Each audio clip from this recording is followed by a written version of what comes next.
या कुक्षि विवरे कृत्वा स्वयं रक्षति सर्वतः नमामि जननीं देवीं परां प्रकृतिरूपिणीं कृच्छ्रेण महता देव्या धारितोऽहं यथोदरे तत्प्रसादात् जगद्दृष्टं मातुर्नित्यं नमोऽस्तु ते पृथिव्या यानि तीर्थानि सागरादीनि सर्वतः वसन्ति यत्र तां नौमि मातरं भूतिहेतवे మాతృదేవో భవ పితృదేవో భవ.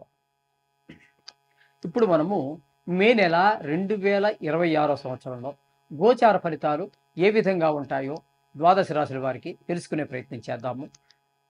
ఇందులో ముఖ్యంగా మే నెలలో వచ్చేటటువంటి విశేషమైన దినాలు, వాటిని పర్వదినాలు అనుకోండి, లేదా విశేషమైన దినాలు అనుకోవచ్చు. అంటే పర్వదినాలు అంటే కేవలం దేవుడికి సంబంధించినటువంటివి. విశేషమైన దినాలు అన్నట్టయితే అది వేరే సంబంధంగా ఉంటుంది. ఏదో సబ్జెక్ట్లో అంటే దేవుడికి సంబంధం లేనటువంటి విషయాల్లో దాన్ని మనం విశేషమైన దినాలుగా మనం పరిగణిస్తూ ఉంటాము. ఇక్కడ మే నెలలో వచ్చేటటువంటి విశేష దినాలు, పర్వదినాల గురించి ముందుగా తెలుసుకుందాం. ఈ 1వ తారీఖు, మే 1వ తారీఖున దీన్ని మే డే అంటారు. మే నెలలో వచ్చేటటువంటి మొదటి రోజుని మేడే అంటారు. ఇది ప్రపంచవ్యాప్తంగా జరిగేటటువంటి ఒక పండగ. ప్రపంచవ్యాప్తంగా మొత్తము అన్ని గవర్నమెంట్ల్లోనూ కూడా, అన్ని ప్రభుత్వాలు కూడా ఆ రోజున సెలవును ప్రకటిస్తాయి. కారణం ఏంటంటే అది కార్మికులు దినోత్సవం. కార్మికులంతా ప్రపంచంలో ఉండేటట్టు కార్మికుల ద్వారానే నడిచేది. నాయకత్వాల వల్ల నడిచేది చాలా తక్కువ. కార్మికులతోటే ప్రపంచం నడుస్తోంది. నేను లక్షాధికారిని, నాకు 4 కార్లు ఉన్నాయంటే నీ వల్ల ఏమీ కాదు. నువ్వు పెట్టుబడి పెట్టడానికి, అనుకుండా నడిపించడానికి, పని నడవాలి అంటే కార్మికుడే. అటువంటి కార్మికులకు సంబంధించినటువంటి దినము మేడే. వాళ్ళకి ఒక పండగ చేయవలసిందే ఖచ్చితంగా, అసలు వాళ్ళకే చేయాలి. అందుచేత మేడే అనేటటువంటి కార్మికులకు సంబంధించినటువంటిది. ప్రపంచంలో ఉన్న కార్మికుల ద్వారానే ప్రపంచం నడుస్తుంది కాబట్టి ఈ మేడేని మాత్రం ఒక కార్మిక దినోత్సవంగా జరుపుకుంటారు ప్రపంచవ్యాప్తంగా. ప్రపంచవ్యాప్తంగా జరిగేటటువంటి పండుగ మరొకటి లేనే లేదండి ఈ మేడే తప్పితే. చేత ఖచ్చితంగా చేసుకోవాలి. ఓకే. ఇక 4వ తారీఖు 5వ నెలలో డొల్లు కర్తరి అంటారు. కార్తరి అంటే మనకి కృత్తికా నక్షత్రం వచ్చేటటువంటి ఏ నెలలో వస్తుందో దాంట్లో ఆ కృత్తికా నక్షత్రం దాన్ని కర్తరి అంటారు. అది బాగా చైత్రం, వైశాఖంలోనే ఎక్కువగా వస్తూ ఉంటుంది. కాబట్టి ఇక్కడ మీకు ఏమవుతుందంటే మామూలుగా వేసవకాలం ఎప్పుడు కూడా మనకి వైశాఖం, చైత్రం, వైశాఖం, ఆషాఢం ఇక్కడ వరకు ఉంటూ ఉంటుంది బాగా ఎక్కువగా. ఇక్కడ మనకి ఈ డొల్లు కర్తరి అనేటటువంటి దానిలో ఎండలు బాగా తీవ్రంగా ఉంటాయి. అప్పుడు అటువంటి సమయాల్లో మట్టి సంబంధించినటువంటి అంటే పొలం పనులు కానీ, లేదా చెక్కకు సంబంధించినటువంటి పనులు కానీ చెయ్యరు. ఇది ఒక నిషిద్ధం ఉంది ప్రపంచవ్యాప్తంగానే. అంటే మనం ముఖ్యంగా మన హిందూ దేశంలో, దేశవ్యాప్తంగా ఈ కర్తరిలో అంటే ఇప్పుడు మనకి భారతదేశంలో మనకి కర్తరి వేసవకాలం, కొన్ని దేశాల్లో ఇది చలికాలం కూడా అవ్వచ్చు. అంచేత అందరికీ లేదండి. మన భారతదేశంలో జరిగేటటువంటి విషయంలో దీన్ని డొల్లు కర్తరి అంటారు. మట్టి పనులు, చెక్క పనులు చేయరు. దాని తర్వాత అదే కర్తరి ఉండంగానే దాన్ని మనం నిజ కర్తరి అంటే మరింత తీవ్రత అవుతాయి. ఎండలు తీవ్రత బాగా ఎక్కువ అవుతాయి అనమాట. 11వ తారీఖు నుంచి ప్రారంభమవుతుంది. అక్కడ వరకు అలా. 12వ తారీఖు మహానుభావుడు ఆంజనేయ స్వామి వారి యొక్క జయంతి. దీని గురించి కాంట్రవర్సీలు ఉన్నాయనుకోండి. మా తిరుపతిలోనే పుట్టాడని ఒకడంటే, మా ఏజ్లో పుట్టాడని ఒకడంటే, మరో దగ్గర అంటే కిష్కిందలో పుట్టాడని మరొకడంటే, అనేక రకాలు ప్రతి విషయంలోనూ కూడా గతించి బాటును. ఇప్పుడు ప్రస్తుతం నడుస్తున్న దాని మీద మనకి కాంట్రవర్సీ ఉండదండి. గొడవలు ఏముంటాయి? అందరికీ కళ్ళ ముందు కనబడుతూ ఉంటుంది. జరిగిపోయిన దాని మీద 4 అభిప్రాయాలు. అక్కడికి వాడు వీడు చూసింది లేదు, వీడు చూసింది లేదు, నేను చూసింది, ఎవరు చూసింది లేదు. కాబట్టి 4 దగ్గర 4 అభిప్రాయ భేదాలు వస్తూ ఉంటాయి. అంత మాత్రం చేత మనం దేవుని తక్కువ చేయవలసిన పని లేదు. ఒకవేళ ఆ ప్రాంతంలో వాళ్ళు దాన్ని నమ్మితే ఆ ప్రాంతంలో ఆ రోజున వాళ్ళు చేసుకోండి ఆ పండుగను.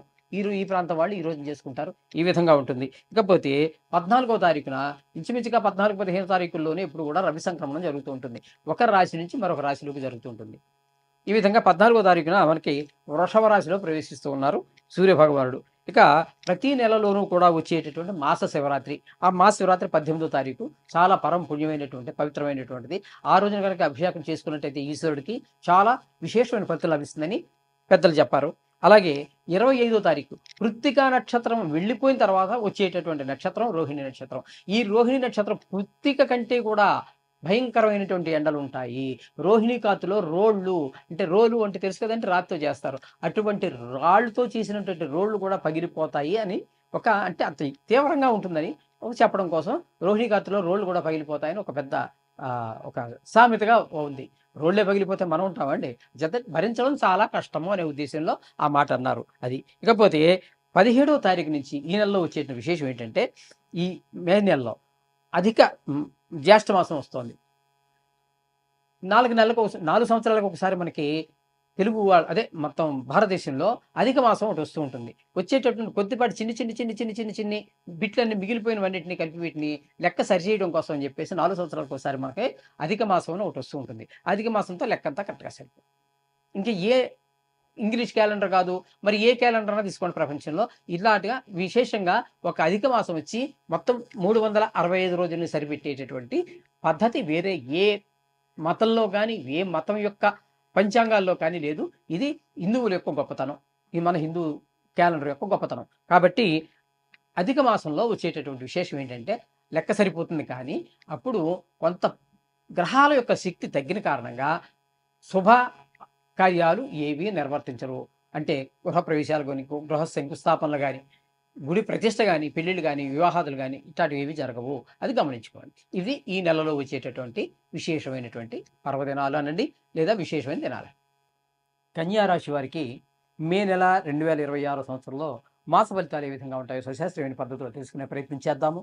కన్యా రాశి వారికి 6వ స్థానంలో రాహుగ్రహ సంచారం జరుగుతోంది. 6వ స్థానంలో గోచార రీత్యా రాహుగ్రహం అద్భుతమైనటువంటి ఫలితాలు ఇస్తుంది. ఏ విధమైన ఫలితాలు అన్నట్టయితే, ఆరోగ్యం బాగుంటుంది.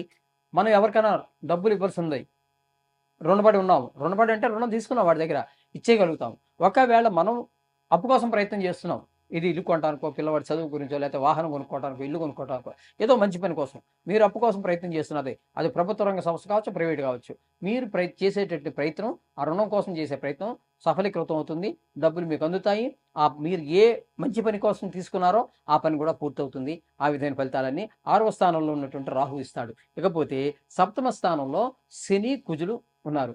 శని భగవానుడు నెలకి నెల పూర్తిగా ఉన్నాడు. కుజ భగవానుడు మాత్రం 11వ తారీఖు మాత్రం వరకు ఉన్నాడు. ఇక్కడ 7వ స్థానంలో ఉన్నటువంటి శని గాని, కుజుని వల్ల గాని భార్యాభర్తల మధ్యన అభిప్రాయ భేదాలు. అభిప్రాయ భేదాలు అనేది సింపుల్గా నేను చెప్పేసినంత ఈజీగా ఉండదు, మీరు వినేసినంత సులువుగా ఉండదండి. భార్యాభర్తల మధ్యన వచ్చిందనుకోండి, ఎవరికి మనశ్శాంతి ఉండదు. ఆవిడ వంట చేసినప్పుడు అందరూ ఉప్పు కారం ఎక్కువ వేసేస్తుంది. దాని గురించి అప్పటి వరకు మీ భార్యాభర్తల మధ్యన ఉన్న ఆ తగాదా ఇంతే ఉంది. ఎప్పుడైతే ఉప్పు కారం వేసిందో, ఎక్కువ పడిందో, మనశ్శాంతి లేక అక్కడ కావాలని చేసేసిందని ఆరోపణ చేస్తాడు. ఆ గొడవ ఇంత అవుతుంది. అలాగే ఇద్దరు కలిసి ఏదో వ్యాపారం చేస్తున్నారు, వాళ్ళిద్దరి మధ్యన ఏదో చిన్నది ఉంది, అది అక్కడితో ఊరుకుంటే అయిపోతుంది. అభిప్రాయ భేదం వచ్చినప్పుడు అది ఇంతే, భూతద్దంలో చూసుకుంటారు ఇద్దరికిద్దరు. వాడేదో నన్ను మోసం చేశాడు, నేనేది వాడు. ఈ విధంగా ఏకాభిప్రాయమే ఎప్పుడూ మంచిది. అభిప్రాయ భేదాలు రానివ్వకూడదు. ఒకవేళ వస్తూ ఉంటాయి, అది మనం కొందెచ్చుకునేది కాదు, ఆటోమేటిక్గా వస్తూ ఉంటాయి. దాన్ని కట్ చేసేయాలి, దాన్ని అక్కడ తుంపేయాలి, భుజం మీద చేసి అదైతే జరిగిపోతుంటాయి, అవన్నీ కామన్ వదిలే అన్నట్టుగా ఉండాలి. దాన్ని పట్టుకొని సాగ తీసుకుంటూ పోతే చాలా వరకు వెళ్ళిపోతాయండి. ఇద్దరివి తీవ్ర స్వభావాలు అనుకోండి, భార్యాభర్తలు ఇద్దరివి కూడా విడాకుల దాకా వెళ్ళిపోయి ఉంటాయి. పెద్ద విడాకులు తీసుకున్న వాళ్ళు మీరు చాలామంది ఇంటర్వ్యూ చేయండి, పెద్ద కారణాలు ఏమి ఉండవు. చాలా చాలా చాలా చిన్న, మీకు ఎంత కామెడీగా అనిపిస్తుందంటే ఆ కారణం చెప్పలేం, కానీ వాళ్ళిద్దరి జీవితాలు నాశనం అయిపోతాయి. కొంచెం ఓర్పు, సహనం ఇవి కావాలి. ఇక్కడ సరే, ఇక్కడ కుజుడు కూడా అదే ఫలితాలు ఇవ్వబోతున్నాడండి ఇక్కడ 11వ తారీఖు వరకు. తదుపరి ఇక్కడ మీకు ఏమవుతుంది, 8వ స్థానంలోకి వస్తున్నారు. ఈ 8వ స్థానంలో కుజుడు మిగతా నెలాఖరు వరకు, రవి 14వ తారీఖు వరకు, బుధుడు 13వ తారీఖు వరకు. ఇక్కడ ఉన్నటువంటి 3 గ్రహాలు కుజ, రవి, బుధ కూడా ఇక్కడ మీకు 8వ స్థానం, అదొక దుష్ట స్థానము. ఆ దుష్ట స్థానంలో ఆయుస్థానం అంటారు దాన్ని. ఆయుస్థానంలో ఉన్నటువంటి 3 గ్రహాలు కూడా ఇచ్చే ఫలితాలు ఏ విధంగా ఉంటాయంటే, ఎవరికో మన వాళ్ళకి తెలిసిన వాళ్ళకో, పెద్దవాళ్ళకో, పరిచయస్తులకో, ఎవరికో మొత్తం మీద పెద్ద ఆపద వచ్చింది, లేకపోతే చనిపోయారు అనేటువంటి కొన్ని దుర్వార్తలు వినడం జరుగుతూ ఉంటుంది. లేదా ఇంక బతికినా కూడా ఉపయోగం లేదు, మనసాన్ని పడి ఉండాలి అనే పెద్ద దుఃఖభాజనమైనటువంటి వార్తలు వినవలసి వస్తుంది.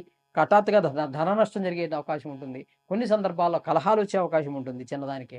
కొన్ని సందర్భాల్లో పరాభవము, అవమానాలు ఇట్లాంటివన్నీ మనం ఎదుర్కోవాల్సి వస్తుంది. 8వ స్థానంలో ఉన్నటువంటి ఈ 12వ తారీఖు నుంచి నెలాఖరు వరకు ఉన్న కుజుడు, 14వ తారీఖు నుంచి నెలాఖరు వరకు ఉండేటువంటి రవి, బుధుడు అయితే 13వ తారీఖు వరకు, 1వ తారీఖు నుంచి ఈ 3 గ్రహాలు కూడా ఇవే ఫలితాలు ఇస్తూ ఉన్నాయి.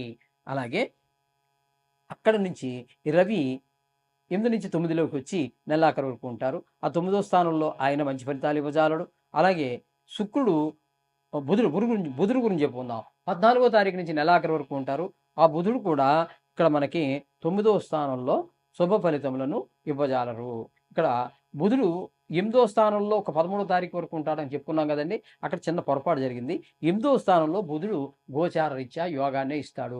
8వ స్థానంలో గోచార రీత్యా శుభ ఫలితాలు ఇచ్చేటటువంటి గ్రహాలు రెండే 2.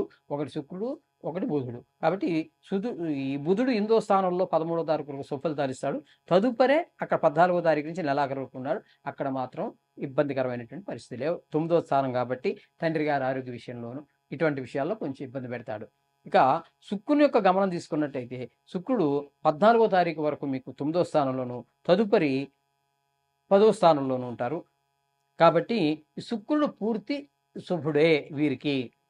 శుక్రుడు పూర్తి శుభ ఫలితాలనే ఇవ్వబోతూ ఉన్నారు ఈ కన్యా రాశి వారికి. ఇకపోతే రాహు గురించి మనం చెప్పుకున్నాం కదండి, చాలా శుభప్రదమైనటువంటి ఫలితాలు ఇస్తారని. ఇకపోతే దశమ స్థానంలో గురువు మాత్రం వ్యాపారపరమైన, ఉద్యోగపరమైన ఇబ్బందులు కలగజేస్తాడు. ఎక్కడ ఎదుగు బొదుగు ఉండదు. కొన్ని సందర్భాల్లో సొంత వ్యాపారం అయితే నష్టం కూడా జరిగే అవకాశం ఏర్పడుతూ ఉంటుంది. ఇక కేతువు తీసుకున్నట్టయితే ఆయన 12వ స్థానంలో ఉండి దానివల్ల ధన వ్యయము, ధన నష్టము, శత్రుభయము, మనోవిచారము, కొంతమంది భార్య కళతర నష్టము, ఇలాంటివన్నీ కొంతమందికి మాత్రం అంటే విదేశాలకు వెళ్ళాలి అనుకునే వాళ్ళకి మాత్రం కొంత ఉపయోగకరమైనటువంటి పరిస్థితికి ఏర్పడతాడు ఒక కేతు. మిగతా అన్ని విషయాల్లో కూడా కొన్ని ఇబ్బందికరమైన పరిస్థితి. మొత్తంగా మనం కన్యా రాశి వారికి చెప్పుకోవాలంటే రాహు పూర్తి నెల రోజులు అనుకూలమైన ఫలితాలు ఇస్తూ ఉన్నాడు. అలాగే శుక్రుడు పూర్తి అనుకూలమైనటువంటి ఫలితాలు ఇస్తూ ఉన్నాడు. బుధుడు పాక్షికంగా ఒక 13వ తారీఖు వరకు అనుకూలమైన ఫలితాలు ఇస్తూ ఉన్నారు. మిగతా గ్రహాలు ఏవి కూడా అంత అనుకూలమైనటువంటి ఫలితాలు ఇవ్వట్లేదు. అంచేత రాహువు, శుక్రుడు, బుధుడు పాక్షికంగా ఇస్తున్నారు. మిగతా గ్రహాలన్నీ కూడా కొంత ప్రతికూలత కనిపిస్తున్నాయి. కాబట్టి తప్పకుండా వీరు నవగ్రహాలకి సంబంధించి ఈ జపాలు శ్లోకాలు చదువుకోవటం అనేది ఒక సూచన. అలాగే వీలున్నట్టయితే కనీసం 9 గ్రహాలు కాబట్టి 9 రోజులైనా మీకు వీలుంటే దగ్గరలో ఉన్నటువంటి నవగ్రహాలు ప్రతిష్ఠ చేయబడినటువంటి గుడి ఏదైతే ఉందో దాని చుట్టూ చేయటం అనేది మరింత శుభసూచకంగా చెప్పవచ్చు. శుభం.